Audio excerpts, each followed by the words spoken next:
सेटा न करिकी केते जण महिला माने लिस्ट रु बाहरी परिबे सेटा करबा पई करा जायछि। मु आपनक माध्यम रे एवं केवल विज्ञानता दल नुह मु ओडिसा रो प्रत्येक की महिला जो माने विश्वास करिकी भारतीय जनता पार्टी को वोट देथिले सेमानक तरफ रु कहिबा को चाहे जे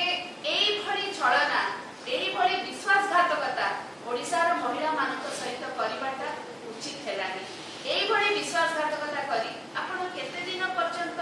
आम मानकू एमिति भ्रमित करिबे। एथिरे केवल महिला माने भ्रमित हेनांती महिला मानक सहित विश्वासघातकता हेनी प्रत्येक ओडिया प्रत्येक ओडिसा वासी को सहित विश्वासघातकता हेछि। मु कहिबा को चाहे एटा हमर दाबी जेमिति आपण माने समस्त को लिस्ट रु बाहर करबा पई चेष्टा करचंती अनेक कंडीशंस लगे की रोजगार रो स्लैब दे की इनकम टैक्स रो स्लैब दे की एज रो स्लैब दे की आपण जेमिति की एई प्री कंडीशंस रखिचंती